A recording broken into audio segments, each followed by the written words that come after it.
The time is 8:45 p.m. This is the Sri Lanka Broadcasting Corporation.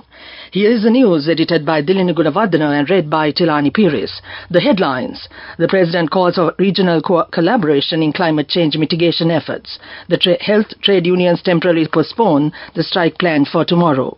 The claims that the online safety bill was passed in violation of the Supreme Court's determination are rejected. A new mechanism is introduced to report suspected market-related wrongdoings on social media. Light vehicle driving licenses are issued to the hearing impaired community. And on international news, Israeli far-right protesters attempt to blockade bound for Gaza. And on sports news, football, 1 billion rupees is allocated to kickstart football in the island. While welcoming the participants to the South Asia Hydromet Forum 4, President Ranil Wickremesinghe emphasized the nation's commitment to address climate change through collaborative efforts at regional and international levels. In his address at the inaugural session at the Golf Face Hotel this morning under the theme Unlocking Regional Synergies, President Wickremesinghe highlighted the pressing issues of adaptation and mitigation in combating climate change. The President reiterated Sri Lanka's commitment to supporting regional efforts in climate change mitigation and adaptation. He highlighted initiatives such as the establishment of an international climate change university aimed at providing postgraduate education and training to officials from various countries. Additionally, the President proposed the creation of a tropical belt as a carbon sink, as discussed during the COP28 in Dubai, emphasizing the importance of private sector investment in sustainable development projects within this region. The President also outlined Sri Lanka's plans to enhance its meteorological organizations despite recent challenges posed by the COVID-19 pandemic and economic crises. He underscored the necessity of a comprehensive hydromet regional network to effectively address climate change-related challenges, particularly in South Asia, where the adverse effects are mostly felt. The forum, scheduled to run until the 8th of February, aims to facilitate discussions and collaborations on hydrology and meteorology-related initiatives in South Asia. The health sector trade unions have decided to postpone by a week the strike planned for tomorrow, following discussions held with the Secretary of the Ministry of Finance. During the discussion, a committee comprising of officials from the Ministry of Finance, Ministry of Health and professionals have been appointed in order to deliberate on the proposal submitted by the trade unions.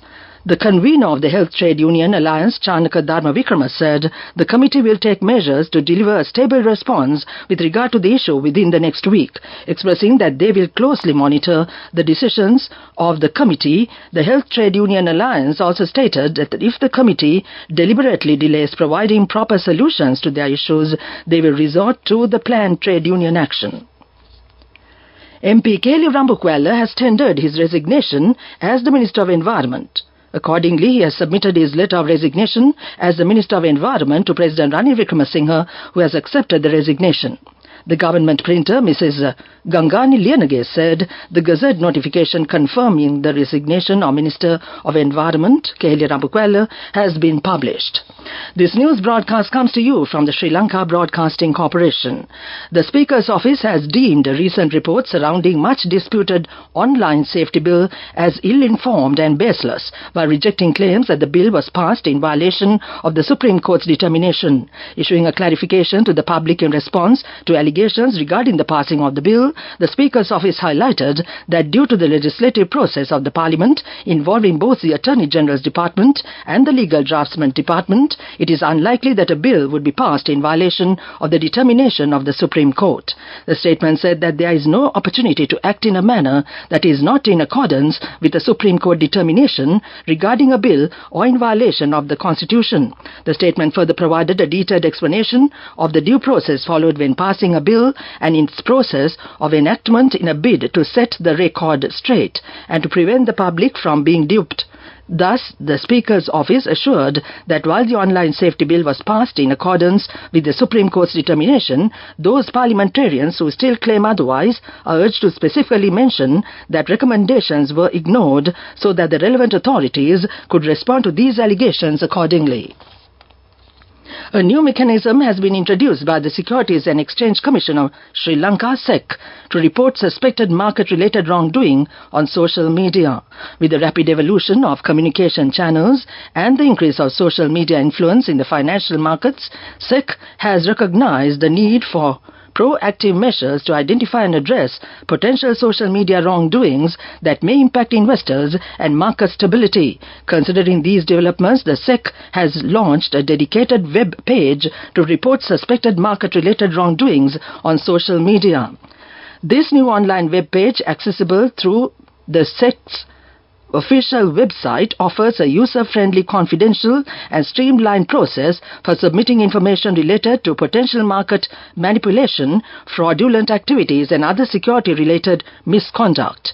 Through this initiative, the SEC aims to strengthen collaboration with the public, including investors, market participants and concerned citizens, to play an active role in maintaining the integrity of the securities market. That ends local news to now. The main news story is brought to you by Sinhala.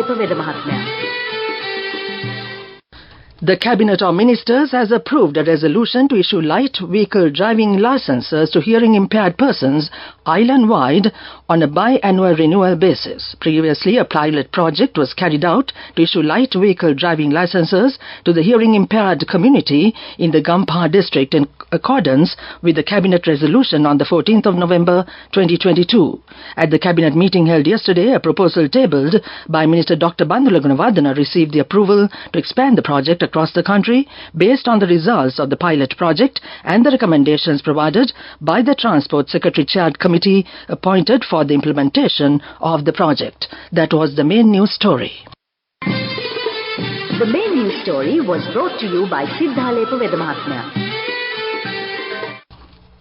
And on Watch Light tonight, special changes are to be made to the public sector work shifts to facilitate the Muslim officers who are taking part in prayers and religious activities in view of the Ramadan season this year. This was communicated by way of circular issued by the Minister of Public Administration, addressed to the ministerial secretaries, provincial chief secretaries, heads of departments and heads of state corporations and statutory boards earlier last week. The Ramadan season is set to begin on the 12th of March and ends on the 11th of April. That came to you in Watchlight. Coming up, World News.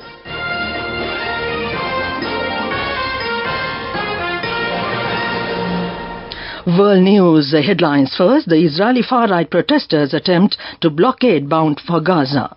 Wildfires continue in Chile. Hundreds are missing. Antarctica mysteries are to be mapped by robot plane. Despite the Israeli army announcing the area as a closed military zone, dozens of Israeli demonstrators are attempting to prevent humanitarian aid from entering the Gaza Strip on Israel's side of the Kerem Shalom border crossing. Videos posted on social media show protesters waving Israeli flags as they surround aid trucks waiting to cross. Israeli protests attempting to block aid entering Gaza have been ongoing for weeks. Hundreds of people are missing as wildfires continue to rage homes in Chile's Valparaiso region. Over 120 people have been killed in the fires which have burned down thousands of homes. President Gabriel Boric said the blaze was the worst catastrophe to hit the country since the earthquake of 27 February 2020, in which more than 500 people died. The fires broke out last week amid an unusual heat wave. The Interior Minister said the government's priority was saving lives and stop the fire. Meanwhile, volunteers are handing out food and clothes to the victims. A team of scientists and engineers have landed in Antarctica to test a drone that will help experts forecast the impacts of climate change. The autonomous plane will map areas of the continent that have been out of bounds to researchers. It has been put to the test in extreme weather around Wales' highest peaks. Its first experiment will survey the mountains under an ice sheet to predict how quickly the ice could melt and feed into global sea level rise. The British Antarctic Survey developed a new drone with UK company Wind Races. Scientists want to understand Antarctica better, but they are limited by the existing technology. Back to the world news headlines. The Israeli far-right protesters attempt to blockade bound for Gaza. Wildfires continue in Chile. Hundreds are missing. Antarctica mysteries are to be mapped by robot plane. That ends world news. Moving on with development news, the Sri Lanka Export Development Board, in collaboration with the Sri Lanka Apparel Sourcing Association, the Sri Lanka High Commission in the UK, and the Joint Apparel Association Forum, is organising the Sourced Sri Lanka Textile and Apparel Road Show scheduled to take place in June 2024 in London.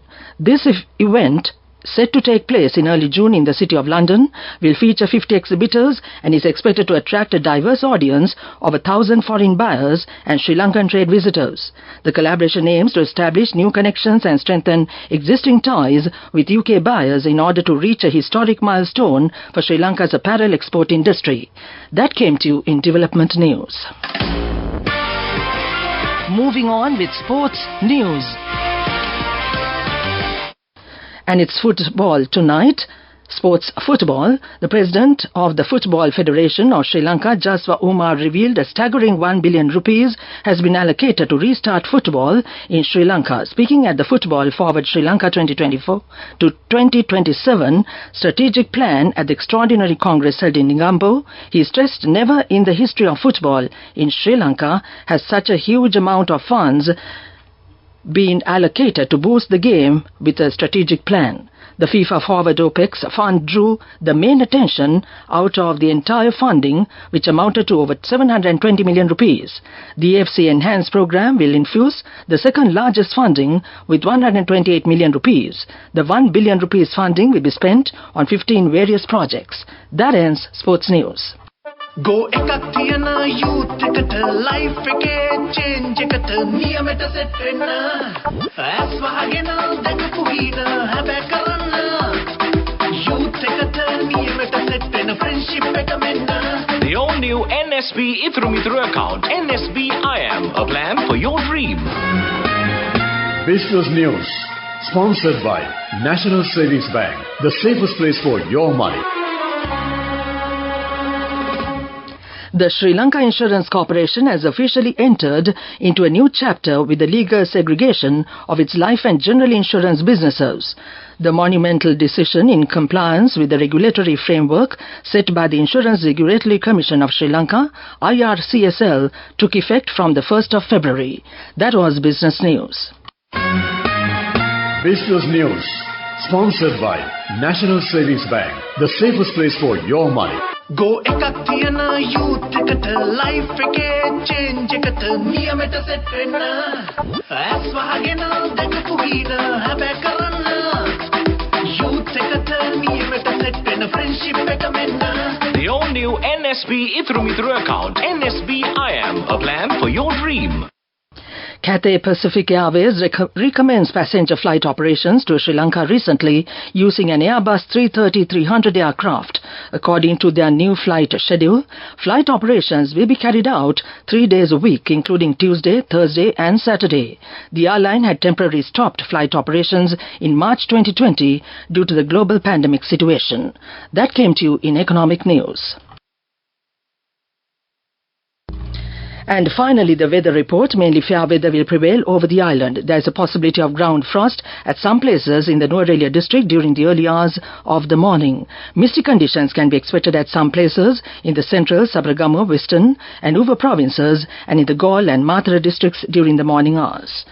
That ends the weather report. And now to end this news broadcast, the main points once again. The President calls for regional collaboration in climate change mitigation efforts. The health trade unions temporarily postpone the strike planned for tomorrow. The claims that the online safety bill was passed in violation of the Supreme Court's determination are rejected. A new mechanism is introduced to report suspected market-related wrongdoing on social media. Light vehicle driving licenses are issued to the hearing impaired community. And on international news, Israeli far-right protesters attempt to blockade bound for Gaza. And on sports news, football, 1 billion rupees is allocated to kickstart football in the island. That ends this news broadcast, and tonight it's a change once again. Ramesh Piris, all set and ready with your favorites at your request, of course, on your session of music from now until 10 p.m. Back to you, Ramesh.